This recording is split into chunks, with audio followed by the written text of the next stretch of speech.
हाँ तो स्टूडेंट, इतनी यूनिट करने के बाद अपन आ गए हैं दोस्त। इसमें अपनों ने ये मान काढ़ा, वो मान काढ़ा, सर ये निकाला, वो निकाला, ऐसे किया यार, वैसे किया यार, सब कुछ कर लिया। ठीक है स्टूडेंट, अब अपन पढ़ेंगे स्टूडेंट। ये देखो यहाँ पर 1/रो का मान मैंने निकाला था। ओम सेंटीमीटर होता है, 1/रो ओम सेंटीमीटर होता है। तो यहाँ पर यूनिट भी निकाली थी, 1/के, 1/ओम centimetre inverse, ohm inverse centimetre inverse. K की यूनिट भी मैंने निकाल दी थी। आज अपन पढ़ेंगे student molar conductivity. Molar conductivity क्या होती है, उसके बाद अपन बात करेंगे स्टूडेंट ग्राम इक्विवेलेंट क्या है। स्टूडेंट, इनको समझने में बच्चों को दिक्कत आती है। क्या दिक्कत आती है सर? इनकी परिभाषा याद नहीं होती है और ये समझ में भी नहीं आता है, ऐसा क्या हो जाता है। ये इन्हीं तथ्यों पर आज अपन बात करेंगे। मोलर कंडक्टिविटी, मोलर कंडक्टिविटी,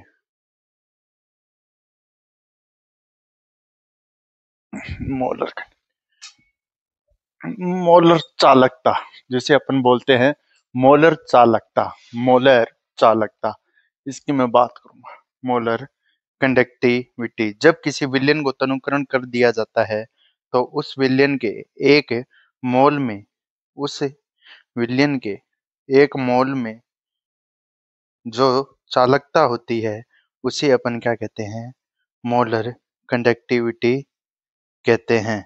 एक मोल से उत्पन्न चालकता, मोलर कंडक्टिविटी, मोलर कंडक्टिविटी।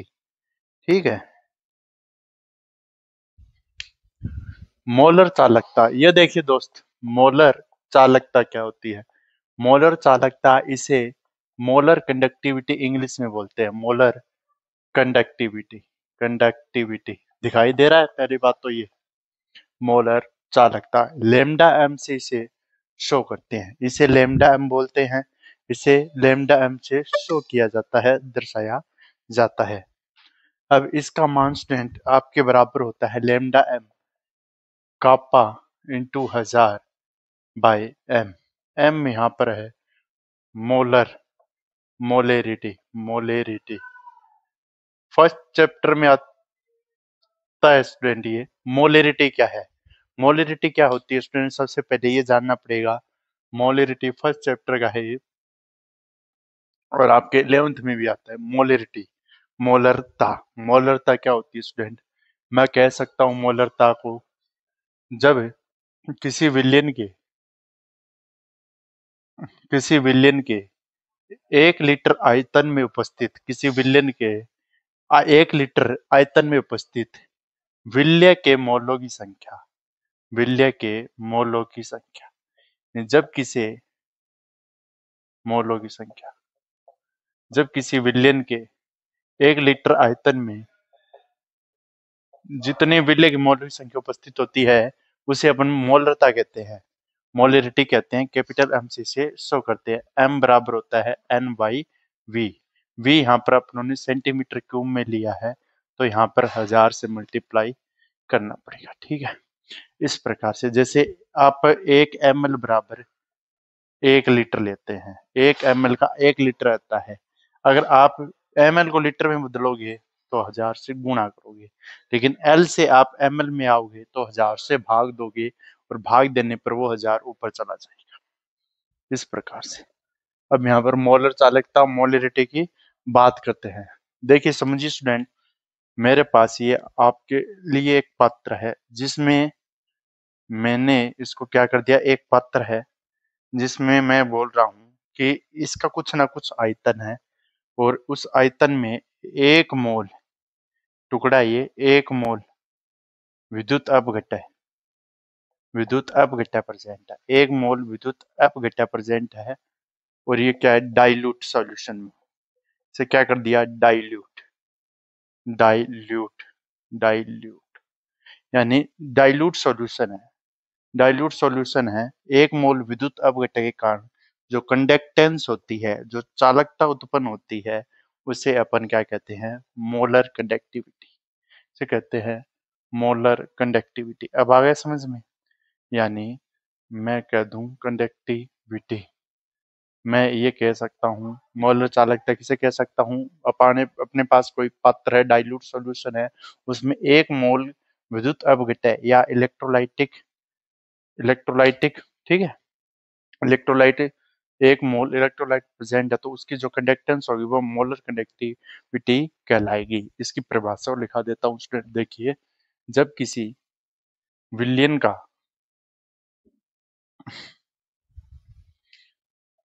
जब किसी विलयन का तनुकरण कर दिया जाता है, विलयन का तनुकरण करने पर, डाइल्यूशन करने पर, करण करने पर, तो करने पर उसके v सेंटीमीटर क्यूब उसके v सेंटीमीटर क्यूब में उपस्थित v सेंटीमीटर क्यूब में उपस्थित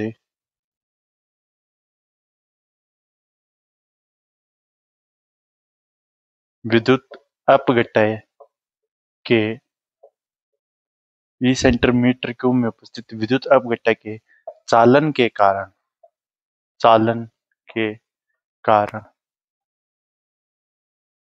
विद्युत अपघटय के 20 सेंटीमीटर क्यूब में उपस्थित विद्युत अपघटय के 1 मोल के चालन के कारण जो चालकता उपस्थित होती है, जो चालकता उत्पन्न होती है, चालकता जनरेटेड होती है, ता उत्पन्न होती है, उसे हम मोलर कंडक्टिविटी कहते हैं। उसे हम क्या कहते हैं, होती है मोलर कंडक्टिविटी कहते हैं। इसका फॉर्मूला होता है लैम्डा एम। ये आपको याद करने की जरूरत नहीं है, कोई नहीं पूछता ये निकाला कैसे है, ठीक है, अपने को तो इतना काम है। अब इसकी यूनिट निकालो स्टूडेंट। मैंने कल भी यूनिट बताई थी कप्पा की, मैंने बताई थी ना कल यूनिट, आपको मैंने बताई थी कल कप्पा की यूनिट। आज ये भी यूनिट निकाल देते हैं। कप्पा की यूनिट मैंने साइमन सेंटीमीटर इनवर्स या ohm inverse centimetre inverse, ohm inverse centimetre inverse, K की यूनिट लिखवाई थी ओम इनवर्स सेंटीमीटर इनवर्स, ये होता था। और कप्पा होता था 1/रो। 1/रो की यूनिट मैंने लिखवाई थी, ठीक है, 1/रो। यहाँ पर ओम इनवर्स सेंटीमीटर इनवर्स ये आया था, और ये होता था स्टूडेंट R/L/A। रो बराबर 1/R/L/A/L, ऐसे इसकी यूनिट निकालते थे। अब अपन ने 1/रो किया था, इसकी यूनिट का पता करना था, अपन ने 1/R किया था, 1/R यानी ओम, ठीक है, A/L सेंटीमीटर स्क्वायर बटे सेंटीमीटर, यहाँ से सेंटीमीटर सेंटीमीटर निकला, सेंटीमीटर से सेंटीमीटर निकला, रोल L/A, L/A, L/A था ना, तो यहाँ पर सेंटीमीटर और सेंटीमीटर स्क्वायर, यहाँ पर सेंटीमीटर बचा 1/रो, और यहाँ पर क्या आ गया 1/रो, क्या ओम। इसे रो के बराबर लिखेंगे तो क्या लिखेंगे, ओम इनवर्स और सेंटीमीटर इनवर्स, ये तो निकल के आई थी इसकी यूनिट। तो इस प्रकार से यही है इसकी यूनिट, ओम इनवर्स सेंटीमीटर इनवर्स, कप्पा की यूनिट ये निकल के आई थी, ये कप्पा की यूनिट है। अब ये स्टूडेंट इसकी यूनिट निकालें, ये लेमडा एम है, इसको कप्पा की यूनिट है ओम सेंटीमीटर इनवर्स इंटू 1000, 1000 का कोई रोल नहीं है ये।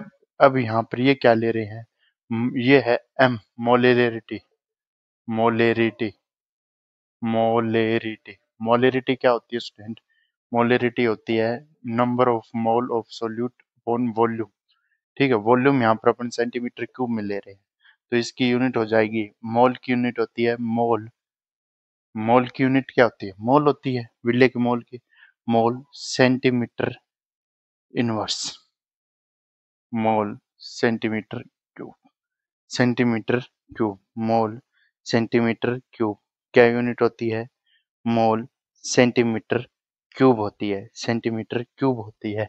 अब मोल सेंटीमीटर क्यूब, यहाँ पर माइनस का आएगा क्योंकि ये नीचे है, मोल सेंटीमीटर इनवर्स क्यूब। अब इसकी यूनिट को निकालो, यहाँ पर मोल सेंटीमीटर क्यूब। अब ये क्या होगा स्टूडेंट, सेंटीमीटर क्यूब है, ये सेंटीमीटर क्यूब ऊपर जाएगा तो क्या बचेगा, इसकी यूनिट देखो स्टूडेंट कैसे आएगी। अब ये सेंटीमीटर क्यूब ऊपर जाएगा, अपने को हजार से कोई मतलब नहीं है। लेमडा एम के ओम इनवर्स सेंटीमीटर इनवर्स, ये ऊपर आ गया, ये प्लस का हो गया, इंटू सेंटीमीटर स्क्वायर। ठीक है, अब इसको क्या कर सकते हैं अपन, सेंटीमीटर स्क्वायर, इसकी यूनिट होगी मोल, मोल इनवर्स सेंटीमीटर स्क्वायर। तो ये क्या आ गया स्टूडेंट, लेमडा एम बराबर आ गया ओम inverse centimetre square mole inverse, ohm inverse centimetre square mole inverse, ohm inverse centimetre square mole inverse. और स्टूडेंट मैंने बताया था ओम इनवर्स और सेंटीमीटर स्क्वायर है, इनवर्स है, इसको लिख सकते हैं अपन साइमन सेंटीमीटर इनवर्स। पूछी जाती है स्टूडेंट ये लेमडा एम की यूनिट, मोलर चालकता की यूनिट, इसे अपन या क्या ले सकते हैं, Simon centimetre square mole inverse. दोनों यूनिट ही आपके सही है। फिर से देखें, मैंने यहाँ से ये फॉर्मूला पुटअप किया, यहाँ पर लीटर में नहीं है वरना मोल लीटर इनवर्स होता है, लेकिन अपनों ने इसका आयतन सेंटीमीटर क्यूब इनवर्स में लिया है, सेंटीमीटर क्यूब में लिया, तो सेंटीमीटर क्यूब ऊपर जाएगा, सेंटीमीटर क्यूब इनवर्स हो जाएगा। अब इस मोल को मैंने यहाँ पर लिखा mole into centimetre cube inverse, ये ऊपर जाएगा प्लस का होगा, तो मोल इनवर्स सेंटीमीटर इनवर्स, ये यहाँ पर मैंने सोल्व कर दिया। अब यहाँ पर लेता हूँ मैं स्टूडेंट आपके lambda equivalent, lambda equivalent, lambda equivalent, क्या लिखता हूं, लेमडा इक्विवेलेंट, लेमडा इक्विवेलेंट ग्राम तुल्यांक, ये भी जी स्टूडेंट कुछ भी नहीं है इसमें,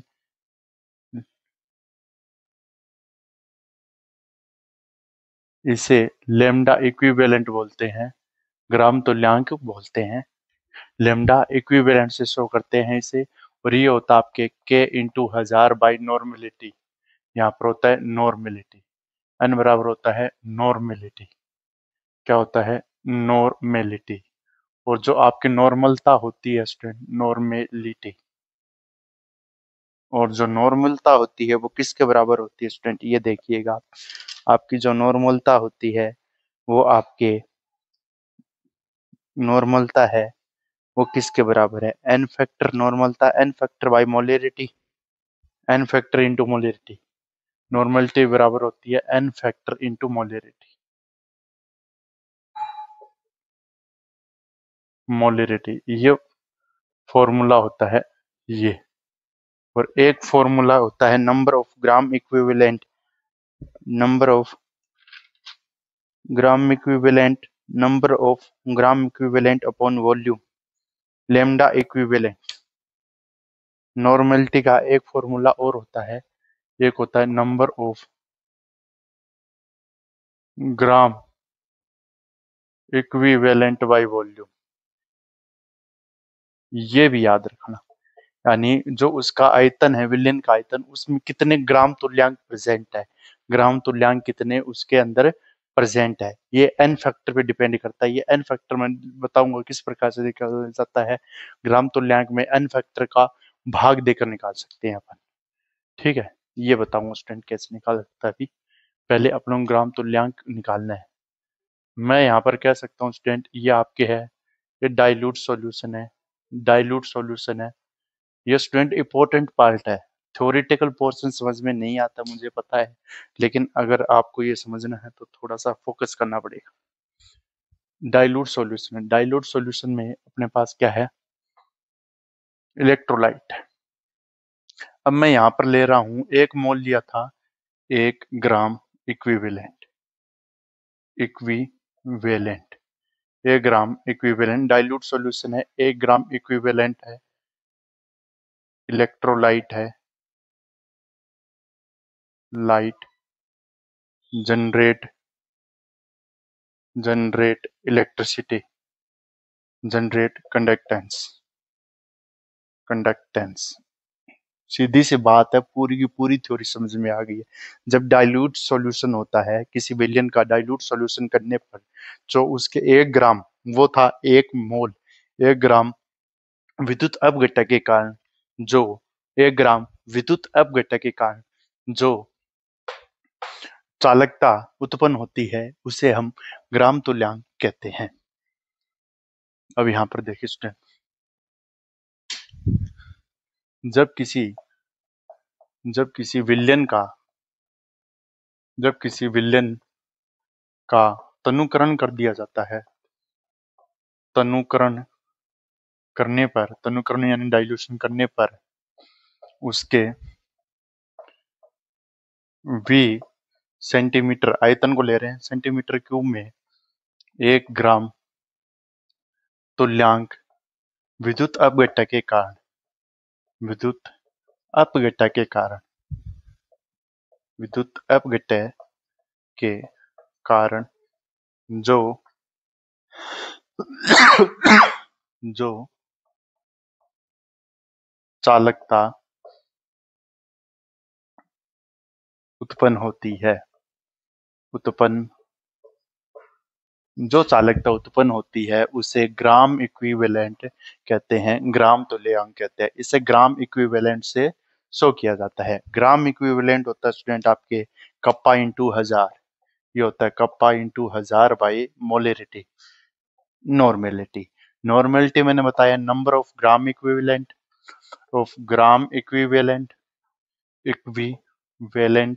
अपॉन आपके n factor by number of upon volume. Volume यहाँ पर ml में लिखेंगे तो आपके 1000 से गुणा करने पड़ेगा, यहाँ पर लीटर लिख देते हैं। ठीक है, इस प्रकार से।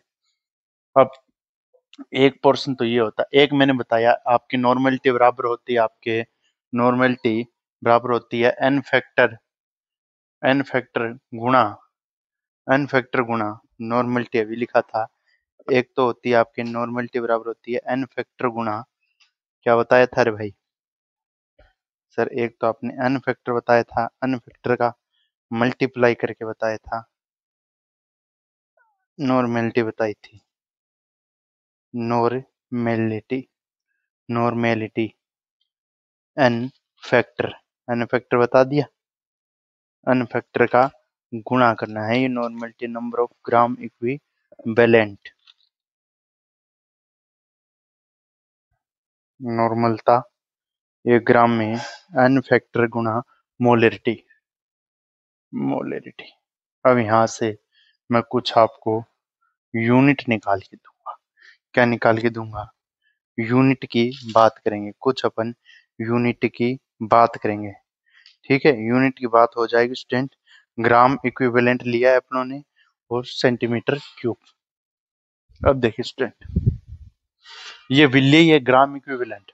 अब इसकी यूनिट की बात करते हैं, क्योंकि स्टूडेंट ये फॉर्मूले याद रखने होते हैं। यूनिट ऑफ लेमडा इक्विवेलेंट की बात करें तो अपनों ने के का अभी अपनों ने निकाला है साइमन सेंटीमीटर, माइनस का था siemens centimetre square mole inverse, यही था क्या? यही था sir, siemens centimetre square mole inverse, siemens centimetre square mole inverse, यही यूनिट निकाली थी ना, siemens centimetre square mole inverse,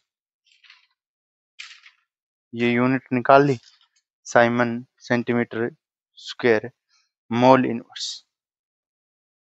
kappa की यूनिट निकाली थी siemens centimetre square, siemens centimetre, kappa की लिखनी है, वो तो मैंने उसकी लिखी थी, साइमन सेंटीमीटर है, साइमन सेंटीमीटर है। मोल इनवर्स कब निकाला था? साइमन सेंटीमीटर है, या ओम ओम सेंटीमीटर इनवर्स, या ओम सेंटीमीटर, साइमन सेंटीमीटर या ओम सेंटीमीटर, ये इसकी यूनिट है। ये अपने के पास यूनिट आई थी।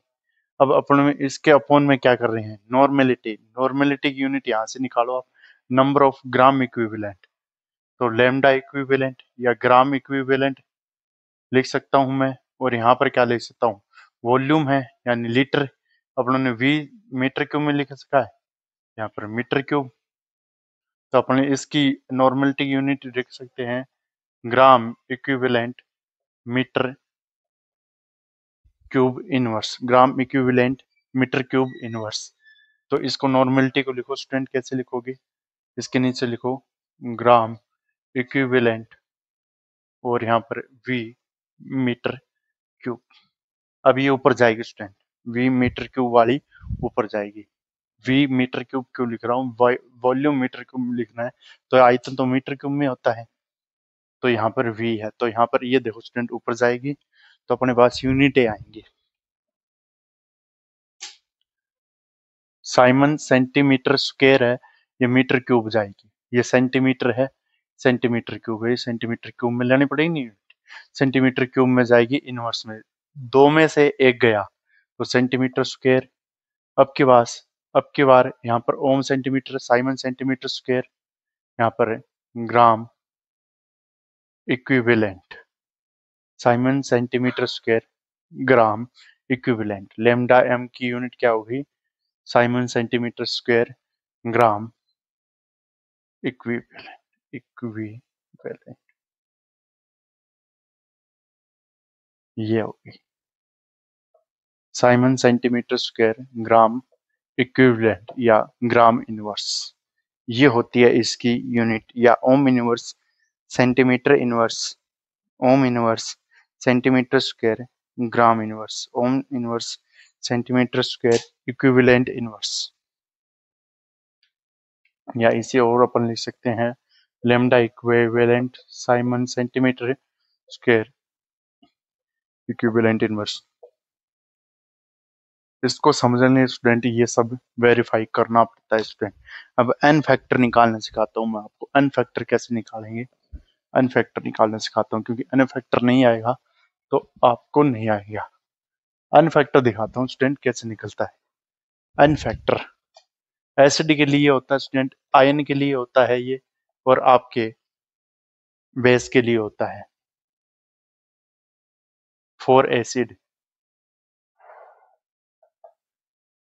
जितने H प्लस आयन नो की संख्या होती है, जितने H प्लस आयनों की जो संख्या होती है उसे ही एन फैक्टर कहते हैं। जैसे मैं आपके निकालने वाला हूं, यहाँ पर देखना स्टूडेंट, H प्लस आयनों की संख्या कितनी है एसिड के लिए, एसिड के लिए HCl है, HCl टूटेगा H पॉजिटिव Cl नेगेटिव, तो इसके लिए एन फैक्टर हो जाएगा, एन फैक्टर हो जाएगा 1, क्योंकि हाइड्रोजन बराबर 1 है।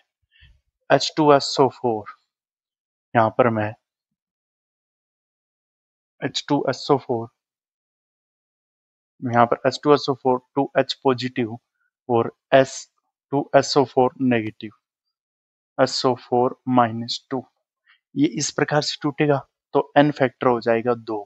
लेकिन कुछ केस में स्टूडेंट इसके लिए अपने को स्ट्रक्चर आनी चाहिए, जैसे S3PO4, S3PO4, और कौन सा स्टूडेंट इसमें कुछ है ऐसे, S3PO4, S3PO3, S3PO3, S3PO3 और H3PO2, H3PO2, H3PO3, H3PO2।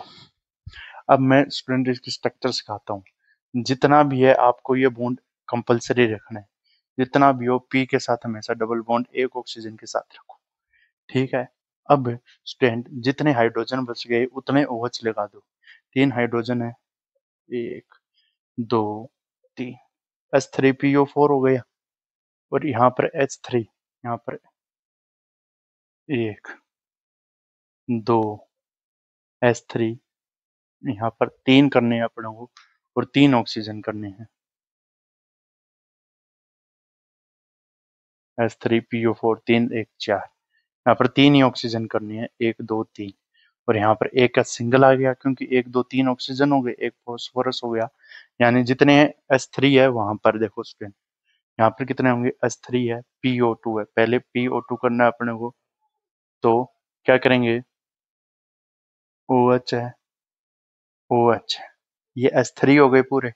अब यहाँ पर O2 है, ऑक्सीजन 2 है, ऑक्सीजन कितने हैं? 2 है। कितने हैं ऑक्सीजन? 2 है। तो ऑक्सीजन 2 रखो और अपने को 3 करनी है। हाइड्रोजन कितने करने हैं? 3। यानी कहने का मतलब क्या स्टूडेंट, देखो इसमें इसमें और इसमें, इसके लिए एन फैक्टर बताऊंगा। जितने ऑक्सीजन के साथ जितने ऑक्सीजन के साथ जितने ऑक्सीजन के साथ H प्लस जुड़े होंगे सारे रिलीज होंगे। यानी आपको पता चल गया जितने ऑक्सीजन के साथ H पॉजिटिव जुड़ेंगे वो सारे रिलीज होंगे और वही उसका एन फैक्टर होगा। यहाँ पर देखिए स्टूडेंट H3PO4 में मैं क्या करने वाला हूँ, देखिए H3PO4 H3PO4 है, इसमें बताने वाला हूँ स्टूडेंट। देखो ये ऑक्सीजन के साथ है 1 2 3। H3PO4 के लिए एन फैक्टर कितना हो गया? 3। यहाँ पर H3PO3 ये है H3PO3 हाइड्रो ऑक्सीजन के साथ हाइड्रोजन 2 ही है। H3PO3 इसमें कितना हो गया? एन फैक्टर हो गया आपके, एन कारक बोलते हैं यहाँ पर 2। H3PO2 यहाँ पर एक ही है, एन फैक्टर बराबर हो गया 1। टर बराबर हो गया 1। ये इंपॉर्टेंट स्टूडेंट, ये उतारिए, यहाँ तक उतारिए, फिर अपन इसके आगे और बात करते हैं। एन फैक्टर किसके लिए 1 है, किसके लिए 3 है। पी डबल बॉन्ड को आपको फिक्स रखना है, फिर आपको ऑक्सीजन के साथ जितने हाइड्रोजन उतने गण के लगाने हैं, ठीक है। जितनी ही वैल्यू ऑक्सीजन की है उतनी, ये आपके हो गया, ठीक है। अब इसके बाद अपन और पढ़ेंगे। हाँ स्टूडेंट, एसिड का एन फैक्टर निकालने के बाद अपन देखिए बेस की बात करते हैं। स्टूडेंट बेस का एन फैक्टर क्या होता है? बेस का एन फैक्टर क्या होता है? बेस क्षार, क्षार का एन फैक्टर क्या होता है दोस्त? ये देखिए क्षार का एन फैक्टर होता है student number of OH ion, number of OH ion, OH negative ion. जो भी OH नेगेटिव आयन का नंबर होगा वह होगा NaOH से। एन फैक्टर कितना है? Na पॉजिटिव OH नेगेटिव में ब्रेक होता है सर, इसका एन फैक्टर है स्टूडेंट 1। एन फैक्टर है 1। दूसरी बात, आपके NaOH बेस हो गया, और आपके और कौन सा है जिसमें आपके OH आयन हो? H2O, H2O का एन फैक्टर कितना है? H plus OH negative minus, इसका एन फैक्टर है स्टूडेंट 1। ये भी बेस है। अमोनिया, अमोनिया वैसे तो क्षार होता है, इसमें लोन पेयर होते हैं, अपन इसको गिनते हैं, एन फैक्टर इतना है। आयन के लिए, आयन के लिए एन फैक्टर है। आयन के लिए एन फैक्टर कैसे निकालेंगे स्टूडेंट? यानी आयन के लिए एन फैक्टर की बात कैसे करेंगे? जैसे आपके Al2SO3, Al2, जैसे आपके आयन की बात करेंगे Al2SO4 थ्राइस, Al2SO4 थ्राइस। इसमें करेंगे total number of negative ion into positive ion, यानी total number of negative ion और positive ion. Al2SO3 3Al 3Al 2Al 2Al plus का 3 में आएगा, और ये SO4 माइनस 2 इस प्रकार से आएगा। ये SO4 माइनस 2 2Al प्लस 3 इस प्रकार से ये टूट जाएगा। Al 2Al plus 3 3SO4 minus 2 minus 3SO4 2 minus, दो तो एल्यूमिनियम है, 3SO4 2 माइनस, तो 2 इंटू 3 कितना हो गया? 6। तो एन फैक्टर इसका कितना हो गया? 6। एन फैक्टर हो गया इसका 6। इस प्रकार से अपन इसका एन फैक्टर निकालेंगे। जितना इसका एन फैक्टर होगा, टोटल नेगेटिव चार्ज और पॉजिटिव चार्ज को अपन इसके जोड़ते चलेंगे। टोटल नेगेटिव चार्ज या टोटल पॉजिटिव चार्ज होगा वो इसका होगा, एन फैक्टर होगा स्टूडेंट इसका इस प्रकार से। अब यहाँ पर यूनिटी होगी, अब variation upon molar conductivity with concentration. उससे पहले स्टूडेंट एक है आपके relation between molar and equivalent conductance. relation between molar and equivalent conductance. Molar conductivity and equivalent conductance. Equivalent conductance के बीच में क्या रिलेशन होता है? Relation between molar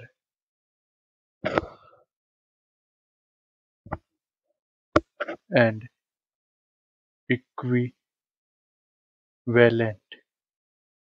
conductance, यानी molar conductance and equivalent conductance, इनके बीच में क्या रिलेशनशिप होती है, क्या रिलेशनशिप होता है?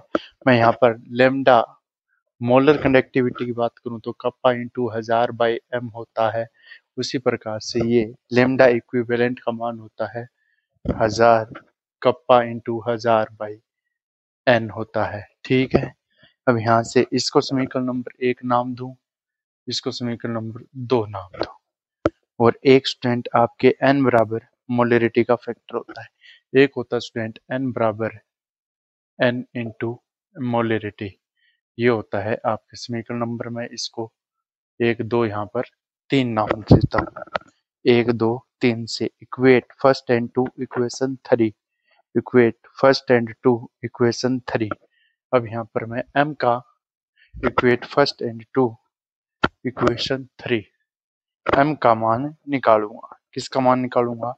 m का मान निकालता हूँ। किसका मान निकालता हूँ? m का मान निकालता हूँ। तो यहाँ से m चाहिए अपने को, m का मान आ जाए तो n का मान पता चल जाएगा, ये रिलेशनशिप पता चल जाएगी। ये होता है equate first and two, equate first and two, और वो ये 3 है ना, इन 3 में मान रखेंगे, पहली और दूसरी का 3 में मान रखेंगे। यहाँ पर n इंटू n फैक्टर और मोलरिटी, तो यहाँ पर इसका मान रख दो स्टूडेंट, n का मान क्या होगा और क्या किसका मान होगा, कौन सा किसका मान होगा। सबसे पहले मैं इसका m का मान निकालूंगा, तो m का मान निकालूंगा तो स्टूडेंट क्या आ जाएगा, ये इधर चला जाएगा और ये इधर आ जाएगा, तो लेमडा m, तो m बराबर क्या हो जाएगा, k into 1000 by k into 1000 by lambda. यही तो होगा, ये इधर चला जाएगा, ये इधर चला जाएगा। देखो इसके बट्टे में एक होता है, ये आपस में शिफ्ट हो सकते हैं, ये आपस में शिफ्ट हो सकते हैं, तो ये m का मान आ गया। n का मान निकालूंगा student k into 1000 by lambda equivalent, ताकि अपने को मान पता चल जाए। ये दो आ गई पुट अप समीकरण। अब इनका और इनका इस समीकरण में मान दे दो। ये समीकरण number 1 first and two equation 3, ये इसको फर्स्ट एंड टू, इसको मैं ए एंड बी इन 3, ये ए दे देता हूँ, ये बी दे देता हूँ। 3 में मान रखना है, इसमें मान रखो, n की जगह मान रख दो n का, n की जगह मान रख दो, n बराबर लिख देता हूँ मैं k into 1000 by lambda equivalent equal to n factor गुणा लेमडा मोलरिटी क्या होगी, kappa into 1000 by molarity lambda equivalent और लेमडा मोलरिटी। यहाँ से ये कैंसिल, ये बट्टे में है स्टूडेंट, बट्टे में होते हैं, ये कैंसिल हो जाते हैं, भाग में होते हैं। अब यहाँ पर n factor into lambda, n factor into lambda, अपने को लेमडा इक्विवेलेंट का मान ज्ञात करना है, n इंटू लेमडा m, अपने को क्या ज्ञात करना है, लेमडा m का मान ज्ञात करना है, relationship between molar conduct lambda m, इस लेमडा m का मान ज्ञात करना है। तो ये क्या हो जाएगा स्टूडेंट, लेमडा m क्या हो जाएगा, इसके साथ गुणा में हो जाएगा, ये यहाँ पर मल्टीप्लाई होगा ना, और ये देखो इसके बट्टे में एक होता है, ये यहाँ से इस प्रकार से, तो n इंटू लेमडा इक्विवेलेंट, ये इसका मतलब हो जाएगा। या आप कट्टा है तो इसको ऐसे मानो, इसको ऐसे मानो, अगर वैसे समझ में नहीं आ रहा इसको एक मानो और इसको एक मानो, इसके लेमडा m गुणा में मानो, इसको एक मानो। अब कर सकते हो, अरे अब तो कर लोगे ना, तो ये इस प्रकार से जाएगा और ये इस प्रकार से जाएगा। अब बताओ मेरे को दोस्त, ये इस प्रकार से होगा, ये इस प्रकार से, तो ये गुणा में तो जाएगा, ये इसके इक्वल तो आएगा, तो इस प्रकार से किया है। अब इसके बाद में अपने पास क्या आ गया फॉर्मूला, लास्ट में निकल के आ गया अपन कह सकते हैं जो मोलर कंडक्टिविटी होती है वो उसके एन फैक्टर और लेमडा इक्विवेलेंट के गुणनफल होता है। ये कैलकुलेशन हो गई। अब यहाँ पर है variation of molar conductivity with concentration. Molar conductivity, molar conductivity की मोलर कंडक्टिविटी, मोलर चालकता का मोलर चालकता व मोलर चालकता variation of molar conductivity with concentration, variation of molar conductivity concentration, molar चालकता व तुल्यांकी मोलर चालकता तुल्यांकी चालकता व चालकता का सांद्रता पर प्रभाव। सबसे इम्पोर्टेंट और सबसे हार्ड चीज मैं इसे बोलता हूँ स्टूडेंट, सबसे हार्ड। वैसे हार्ड नहीं है, अपने रटते हैं, लेकिन यहाँ पर रटना नहीं पड़ेगा।